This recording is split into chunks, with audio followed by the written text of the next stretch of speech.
Well, welcome everyone to Smarter. And remember, I'm Jess Umpus, your host, and we're here to get smarter together. I've got just a great guest today, a good friend of mine that's been growing over the last couple of years. I got Derek Lundsten coming in.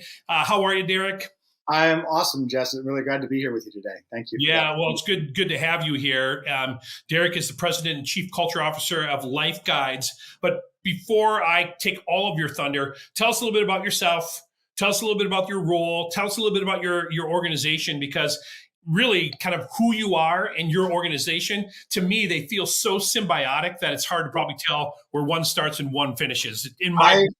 Thank you for that. I'm very complimented by that. That is part of the intention. So I appreciate that you see that and that's coming through clearly for the marketplace and for people at large. So I have been an executive at Life Guide since the founding in many respects. I was an early investor because I believed in the idea of connecting people for wisdom sharing, for connection broadly, for empathetic relationships, and also because I believe that through relationships we can create healthier businesses, healthier families, healthier communities, and really help people to be at their best. And that's a key driver of what I have done throughout my career as an entrepreneur, as a business leader, and something I believe fully.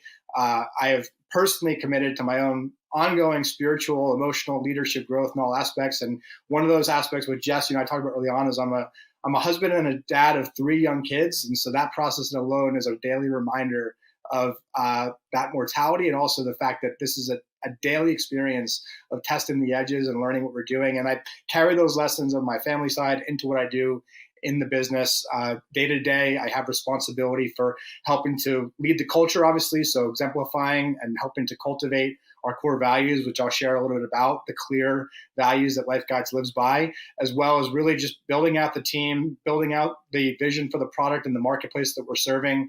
I also have the privilege to host the Rebels with a Heart podcast series that we've also had a chance to chat on. And that allows me to really, again, use your word of evangelizing our mission to the world around how human connection can foster those relationships. So yeah, that's a quick background. Happy to jump in, but there's so much here that we're going to get into. So thanks, James. Well, I think what I love about that introduction, though, it's not about what you do, it's how you do it is almost what I'm hearing. And that's that spiritual connection, which we'll dive into at some point. But let's walk into the Rebels with a Heart. When you contacted me and invited me to come in to really be a leader representing, and you have a kind of a hard-hitting, kind of bare knuckle, kind of raw kind of style in your podcast. But asked me to come in and talk about my authenticity as a leader. And it was just a fantastic time with you. Talk to me about Rebels with a Heart, though, because it certainly emulates what I'm hearing, but pull that all together and how that fits. Yeah, absolutely. So we've been building Life Guides for several years prior to the pandemic in terms of building out the technology, validating this peer support model, building out the topics, a lot of the considerations for how this product could work. And what we found with our early kind of testing partners, for lack of a better term, is there were certain attributes about them, the leaders, the people who bought the service themselves or were interested in what we were doing, as well as the company cultures. And the best way I can describe it is that they were this concept of quote unquote conscious leaders. And I believe, Jess, you are also an example of that. But they're people that in their core essence, they believe in business can be a platform for creating goodness and creating change, can be an environment for moving resources to build new systems and better ways of doing things and mobilize and create ways to bring people together to do good work in the world. And also that these companies and these people believe in that by investing in people and their families, and they can create a healthier model for how value is being exchanged and create a better system for people flourishing overall that creates sustainable business, sustainable companies, sustainable communities. And that was what we saw. And so the idea was, hey, there's a subset of people that are already there, but the business world is moving, and who's going to drive that change? It's the emerging leaders of tomorrow, the future C-suite leaders, the quote unquote rebels with a heart in these companies that believe these things and know these things, but they're not yet driving the corporate ship strategy and resources that they will in the future. And we said, how do we spotlight them? How do we build a community around them? How do we help people know that there's other people like this in the world that are looking and yearning to do this work together, and that with this movement together, we can drive the resources forward and we can build the companies of tomorrow. We said, let's build that series and create it. And so we did, and we did all the pre-production, and we had our first few episodes, and scheduled, and we went live with the first interview series, which just so happened to launch the very same week that the lockdown happened in 2020 of COVID. Wow. And so serendipitously, I believe, that idea of spotlighting people first, human first leadership, organizations, and systems became not just a concept of spotlighting these hidden rebels, but rather becoming a model for what we do in Life Guides, which is people who don't know what they're doing, sharing resources with people who may have a skill or a perspective or an idea in certain areas. And all of a sudden, the crowdsourcing of wisdom, empathy, and possibility in real time creates new possibilities, right? Yes. And that's what happened. And that's really what's brought forward. And so it's a passion project for me, Jess, as you know. I do it because I love it. I love to meet with interesting people. I love to help build communities and connect people. But it also builds the network of what Life Guides is serving and building into, and creates a foundation for the coming decades of our work. So. Yeah, no, I love that. So a couple of things I want to pull the string on a little bit there. One of them is this idea that there's an insinuation with how you talk and even how you live your life. And it's certainly something that I believe in, but it's become a hot topic in the world of HR and in human capital with leaders, is bringing your whole self to work.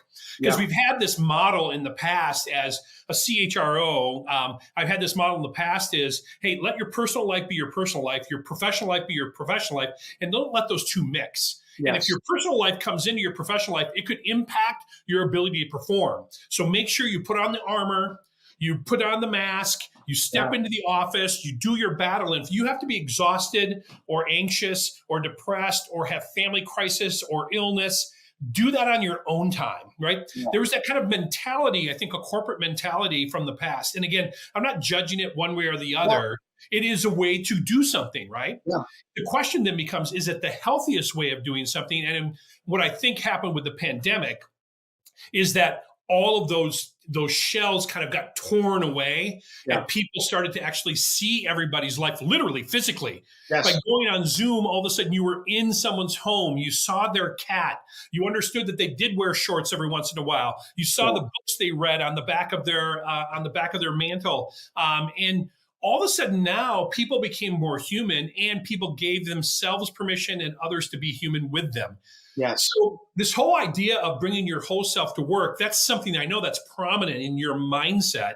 Do you feel like you can have both, and this idea of I can be a dad and a uncle and a founder and a president and a leader and a human, bring that all to work and still be productive and help companies have success, bottom line success? So the simple answer is yes, yes, yes. And it requires a lot of intentionality. It requires a lot of effort. It requires a lot of experimentation, a lot of iteration. And I just want to say something that you pointed out is that, what we've done as a culture, what we did as a business environment worked on some level. It does serve a purpose, right? Yeah. It allowed us to be where we are. And there's such a, this is one of the things that I talk a lot about, is that there's always a desire to throw out and criticize what was, but the reality is we wouldn't be here without it. And so let's appreciate that, and also recognize that we're constantly evolving. As part of living is evolving, and both personally, but as in our relationships and our businesses and our systems. And I think the word that's really come to mind over the last few years for me is this idea of integration, where we're integrating all these different dimensions of ourselves. And I don't think integration is the right word, because it's become overutilized. I think wholeness is actually a better description, is that we are whole human beings, and that we have layers to ourselves and these different identities and skills and fears and opportunities that we all have as human beings. And this is not it's linear, but it's also non-linear at the same time, our existence as people, right? And so to your point, I'm a dad, I'm a husband, I'm a businessman, I'm a student, right? I'm all these things all the time, and they require me to lean in. And there's sometimes where you need to put on the armor and be ready to go to battle. Yeah, and there's sometimes where you need to surrender to collective wisdom and emotionality and what is being asked for in the moment. And that's the balance. That's the artfulness, if you will, of, I think, what it means to be a leader in this emerging new model that we're moving into. And again, there's a role for business performance. There's a role for metrics and systems. They will help us to get to where we need to go.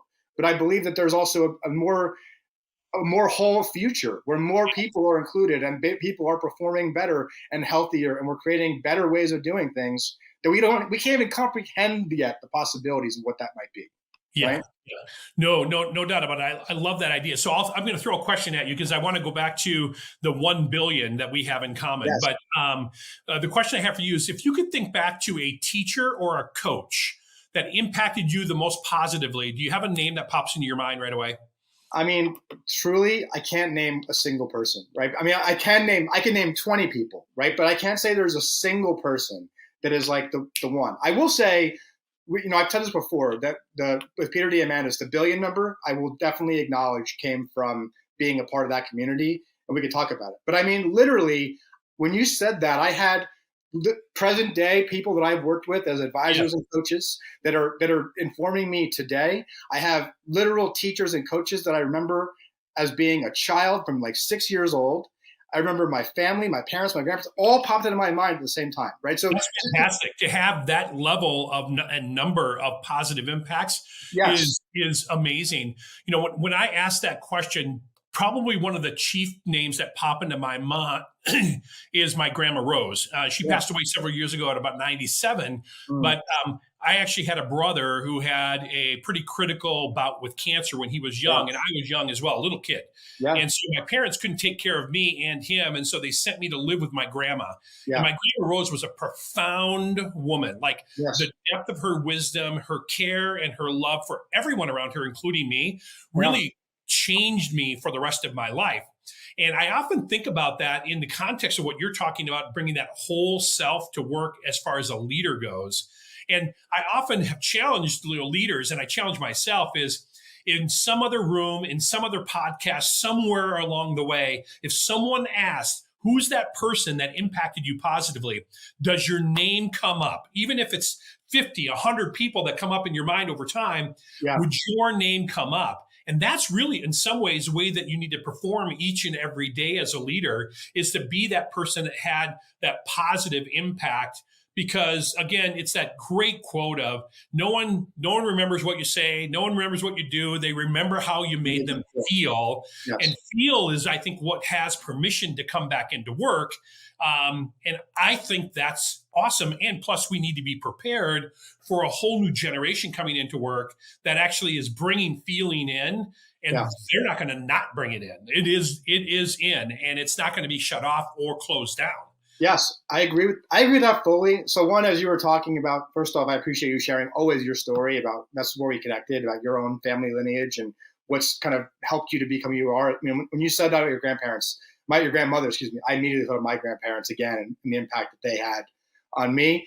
But I think, to your point, there's absolutely a role for feeling in the workplace. I think that requires, in order to feel in a healthy manner, this goes back to the idea of guides. It requires one to sit in presence and awareness and acknowledgement, and to see what is, right? Of what is what you're experiencing, but also what is around you. And I think this is part of, back to this wholeness, this idea of where do we get into, how do we create what is truth and what is feeling, and where those intersect in the whole matter, because they're not, there's a concern I have that people are losing sight at the expense of the other. And what we need to do is continue to push them together and to keep kind of literally, making that sauce, if you will, because that's, and each of them individually has power in their different pieces. But when you bring them together as that recipe, that's when that's the synergy, it's the multiplication effect, that's the combustion that happens of creation, literally. And I think that we need to continue, and that's part of what I believe, and this is back to your idea of smarter, is that we're helping people educate and learn from one another how to be more expansive, how to develop new skills, new ways of being, new ways of suspending what you believe, to be able to receive other points of view, and then be able to mirror that back and to continue to evolve in that spiral of growth, right? So anyway, I love what you just said, Jess. Yeah, thank you. I couldn't agree more with that idea, though, that, action and reaction, right? It's with every point of positivity or negativity, there's something that comes back. And you guys have a big vision. So we'll talk about this billion number now. So at Phenom, I was a client before I became the CHRO and chief evangelist. I was a client of theirs for 8 years at Lifetime, which a Healthy Way of Life company, another missional company that wants to change the lives of people in a positive way. So purpose is really important to me under my profession. Like I need to have a purpose of why we're doing what we're doing and make it accretive to the world around us. And Phenom was built on one purpose and one purpose alone. That's to help 1 billion people find the right job. And I love that right job, because you think about, there's a few things that make a life kind of flow. One of it is having peace and ability to grow and to be a real human and a true human in who you are. And then the ability to do that in a home, and then to have a going concern from a livelihood that allows you to actually pay and economically grow that. And creating the equality to all of that is super important, right? So I love that about Phenom. It's not like 1 million people. It's not like 200 million. It's 1 billion people get the right job so they feel filled and centered. Talk to me a little bit about Life Guide, because you have this amazing vision too. I'll say it. It's to positively impact the lives of 1 billion people in 15 years. Yes. Holy moly, dude. That is big, but I love the positively impact, and you talk about love, and you got love on your hat, and elevating and accountability and resilience and all that cool stuff. But talk about that in relation to feasibility versus vision, and why you guys decided that number. So a couple of things before I tell you the background and where we are on that. I wanted to acknowledge something else you said. People desire peace, people desire growth, people desire to flourish in their home, in their work, and have access to opportunity, right? Those are things that we are mutually on the same page, right? The reason why those are so important, those are just the foundational level of what it means to be a human being in the world. Right? It's not going to change. Even if, whatever level of technological innovation we have, those things, the shared human experience will be the same. So that means that affecting 1 billion people is even possible, because there's 8 billion people in the world. So if we reach 1 billion of them, that means we're making great progress towards moving the world forward, if you will. It's the Archimedes quote: if you find the right fulcrum point, you can move the world, right? My business partner says that a lot. That's what we're doing. So going back a second, where that number originally came from, back to Peter Diamandis. So when myself, my business partner, some of our early investors, we were all part of the Abundance 360 community. This is almost 10 years ago now. We were part of this. We were talking about AI and robotics, personalized medicine, just major technological disruption. And the idea was, through these enhancements in technology, entrepreneurs literally can create businesses that have the ability to touch 1 billion people's lives. So people are talking about space exploration and AI and all these different things. And what we said is, what's the pieces that are not going to change? What is it makes us uniquely special, and what is needed as human beings to flourish? And we said, what if we built a business around that, around human connection, around empathy, around wisdom sharing, around helping people to navigate the uncertainties of life, to be more resourced in their struggles, and to help them move towards greater levels of purpose, vitality, and joy in their family systems. So that was the entire basis of the system as we started. And as you know, or as you may know, and listeners know, the idea in that community is about exponential growth, right? Exponential is the compounding, the doubling of the constant group. And so when you think about when you compound every day or every month or every year. So if you, just to put it in perspective, for example, if we bring on one member as a guide, and then they tell two people, and then they go to 2 more people, and they go tell 2 more people, and 4 more people, and 8 more people. And so it starts the math gets very exciting very quickly. Yeah, very fast. Exactly. And that's the part where we said, how can we, and because this is a model built on sharing stories, sharing wisdom, sharing life experiences, that exponential effect can exist in real time, right? And it becomes realistic. So what we did, and now there's actually the slide that we've created that actually shows the annual compounding effect of the lives that we're touching based on bringing new people onto our platform, based on the fact that they're sharing it with their colleagues and their friends and family. They're bringing on new members, bringing on new companies. That allows us to serve the business market. It allows us to serve the consumer market. It allows us to serve nonprofits and responsive initiatives. It allows us to serve the community effect and network effect of all those different pieces. So we've modeled it out to get to over 1 billion lives that are touched by our product in some way in 15 years. Like we've literally done the math. And so we're making progress every day and every year on that math. And so it's not just a matter of, hey, this is a wild idea. It's, in the early days, people were like, these guys are crazy. And we liked it. But we actually are modeling a method to do this. And I think that's where it gets really fascinating. Well, that almost feels like you almost bring it down to the individual. What a great challenge even for our listeners to say, I have a life mission of I want to leave people in the world better than I found them. So my goal every day is to actually be my best self. I fail, but I definitely work towards that.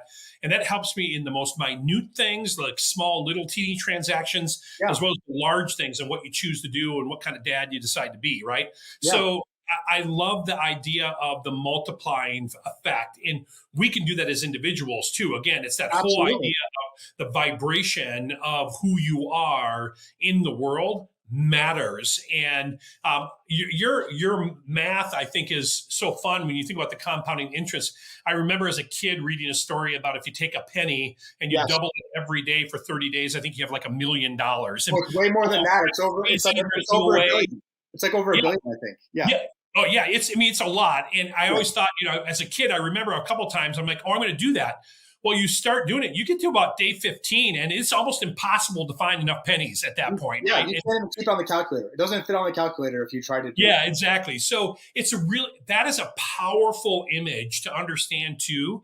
It feels to me, Derek, like the way Life Guides is set up is it's almost like also I don't hold all of the truth. Correct. I don't hold all the information. There are people that have life experiences that actually can profoundly impact someone, and those experiences can help other people, but no one's a holder of the doctrine, right? It's actually way more organic than that. Am I getting that right from how you even set up your coaches? Because that's a really intriguing thing too, because everybody wants to hold IP. And it feels to me like you're like, no, the IP is not holding IP. It's just connecting the people that want to be connected. So first off, that's why the name is Guides, right? Because we're just all the guides, or as you call them, coaches are doing. They're just helping the person who's seeking guidance, quote unquote, as we call them, members, to access their own answers, right? Everyone's story and journey is different. And so someone can say, hey, when I went through the process of caregiving for my loved ones, these are the things that I experienced. Your situation is yours. You have your background, your education, your biases, your privileges, your perspectives. Here's what I'm going to help mirror and give you some perspective on. Here's where I'm going to point you in certain directions, but it's going to help you on that path. That's the fundamental role, to your point. So I want to just share two other interesting kind of mirrors and a data point for you. So think about what Airbnb was 20 years ago. Right? They were tapping into the fact that everyone has extra couches. They had a spare bedroom. Then they had a whole apartment. They had, they wanted to kind of timeshare. And so the entire system around sharing physical space, but more importantly, sharing experiences was created through this design. It's exactly what you described. Airbnb, up until people created a business around it, didn't own any property. They were merely tapping into this community that wanted to share their property so they can have a more rich experience and move around the world and experience what the world had to offer. So I rate that because that's an important kind of example in a different category of what we're doing with life experience and wisdom and empathy sharing. But then also one of the things you mentioned about the math, and this is something that's relevant for both of us, in the United States alone, there are 169 million employable people in this country. Right? That's the math. Now think about all the children that are part of that. Now do the global number on that, right? The opportunity and ability to reach 1 billion people and affect their lives in a positive way gets real very fast when you figure out a way to draft off of and build new systems to access these people in a way that's meaningful, cost-effective, and full of quality. Yeah, I think that's actually brings back a kind of an interesting question I'd love you to react to as well, because obviously corporate America has taken on the mantle of being the transactional place, the intersection of several things. Like traditionally, it's healthcare and 401ks and things like that. But in the past, companies didn't do that. In our lived history, they always have, but they didn't always. No. And now we're seeing this actually starting to take place with wellness programs, right? That was kind of the 90s and 2000s. And now we're talking about mental health, and we're talking about kind of mental agility and companies' role in that. So what's your perspective? I mean, obviously you're selling to companies just like we are, right? The company's role in actually providing life guides or coaching or what have you, where's their role, and why does it land there for organizations and for communities? It's back to what you said, and it's not just to life guides; it's to any number of different services and offerings. What it comes down to is it's back to this individualization, this personalization of what we all have, that we're all, people are more aware that we're sovereign, unique individuals having our own experiences in community with other people having their own experiences. And what companies have done is create some level of shared mission or purpose or goal or outcome that they're trying to accomplish together, and finding the right way to infuse those individualized needs, situations, motivations, skills, talents as part of the big go forward path. That's what was trying to be fixed right now. It's this collision again of the big mass of resource with the individual piece and minute like piece of sand as part of the beach, as part of the ocean, as part of the planet. And this is literally what we're doing in real time as a species, I believe. Right? Yeah. No, I think I also look at it as kind of a story. Like we have a meta narrative, which is the community, corporations. We have our own hero's journey that we're looking for our own way to connect to the larger story. Companies, I think there's a couple of things I think about when it comes to mental health and investing in people from a coaching standpoint or a guide standpoint to your life guides formula is there is a ROI piece of it, right? It actually pays off, and there can be a really good outcome for the company financially, from a retention standpoint, from a culture standpoint. But there's also, it's the right thing to do element. And I think a lot of companies, and I think hopefully our listeners that are taking notes are saying, there are a lot of companies that are starting to say, hey, we're going to do this because it's the right thing to do. And we believe the right thing to do is going to be accretive to our organization.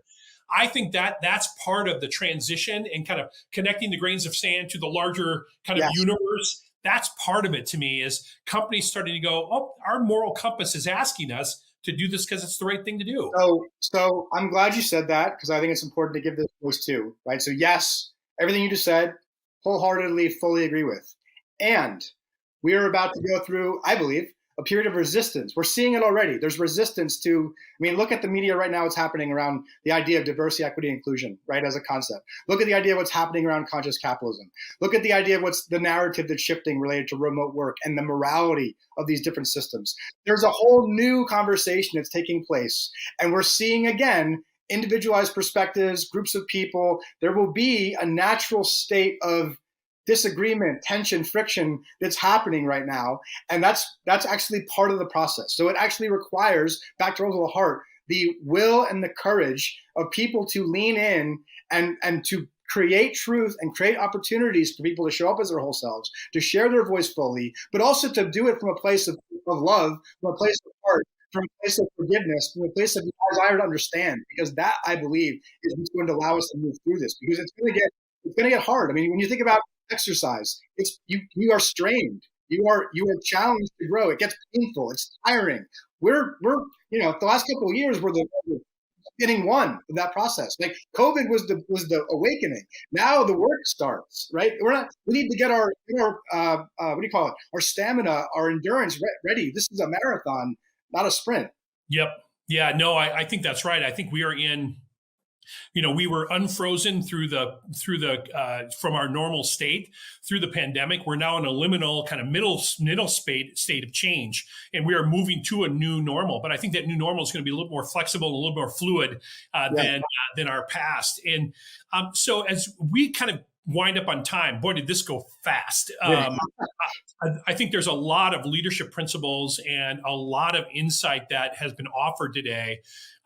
bringing it back to you, there's a real fundamental purpose behind what you do. And we talked about that earlier. Can you tell the audience or give the audience a little picture into you on the one or two big events in your life that helped you kind of turn your leadership eye towards this positive, accretive, whole self mentality to the point where you're willing to spend your time, your energy, your investment dollars into something like Life Guides? So again, it's hard to narrow it down to a single thing. But I've been telling the story lately. What's that? But I'll tell this story. So when I was about 7 years old, literally, I remember at 7 years old having this awareness of Derek existing in this world of life, right? And literally being like, what am I doing here? Why am I here? What's my purpose?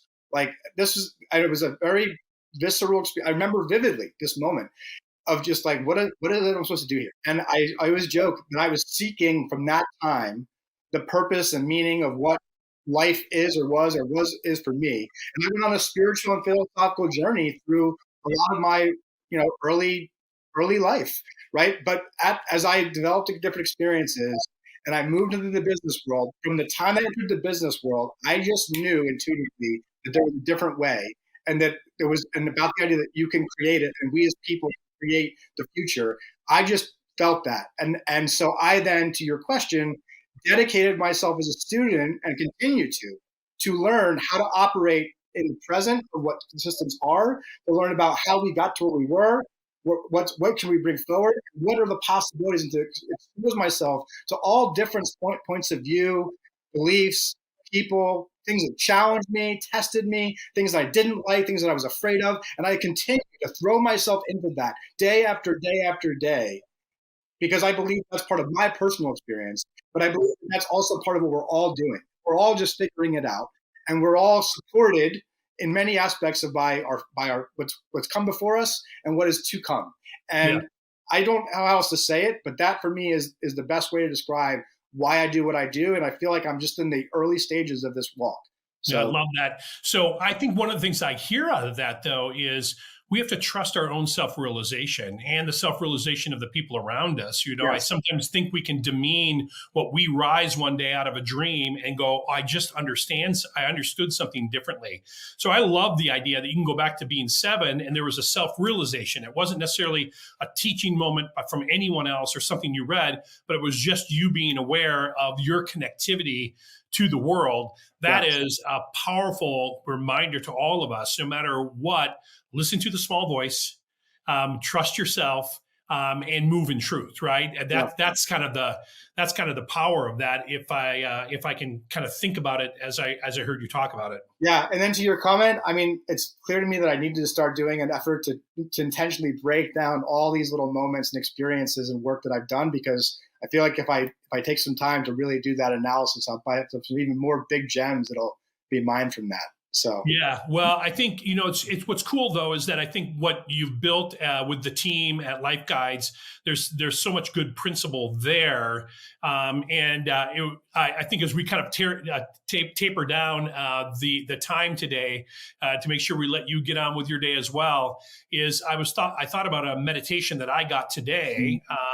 I get a meditation every day that I keep and ponder, and mine today was make sure that you're setting up calm over worry, faith over fear. And I think that's a good reminder for all of us, is that in the midst of a world that seems chaotic at times and we feel like we may not have as much control as we need, there are a lot of organizations that are here to support people in talking it out, working through a process, and that you can learn how to actually manage and understand and embrace your emotions and be able to move forward with that with calm and faith, knowing that you can build that next thing, that you can move on, you can make it till tomorrow, you can overcome the obstacle. That's a pretty powerful statement and a really cool life's work that you're pursuing individually as a leader and putting that into practice every day with the work you're doing at Life Guides.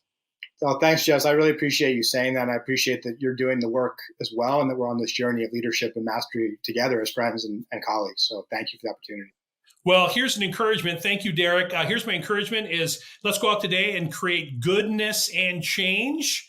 And let's just keep Derek's hat in mind as we go out and talk to the people around us, that we all do it all with love.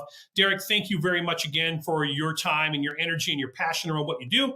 And thanks everyone for making it to Smarter. Remember, we can all be smarter when we work together. You take care.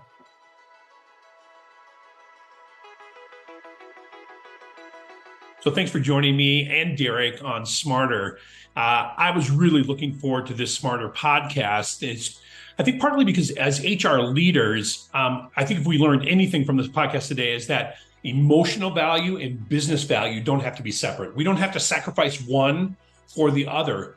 But often our businesses are demanding that people are sacrificing that emotional value for their business value. I think as HR leaders, we can help the organizations balance both.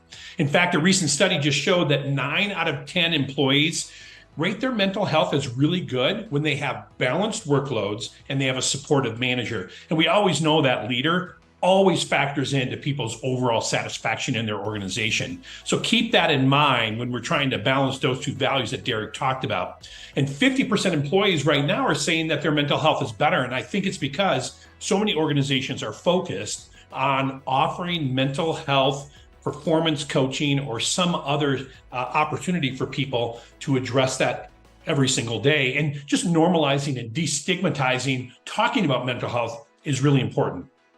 3 takeaways today is, number 1, I am so thankful that people like Derek exist in the world that are creating with an amazing team, a great organization like Life Guides that are used in other companies to make a difference in people's overall mental health. And so that's pretty awesome. The second thing is that we learned that businesses can be powerful catalysts for change. I love that focus that Derek had on that. And so the question I would ask you is that if you're in a leadership position, how is your business positioned to do that, to be in a position to change? And then finally, the powerful reminder to all of us is that no matter what, we should listen to our inner voice. It can often speak the truth to us and help us get what we need in our lives every single day. Remember, there are no bad parts inside of who we are, and there is a leader inside of you every single day that's guiding you to be the best version of yourself. So thank you, Derek, for joining us on Smarter. Thank you all for actually joining us as well. And thanks for tuning in. This is Jess Almquist with Smarter.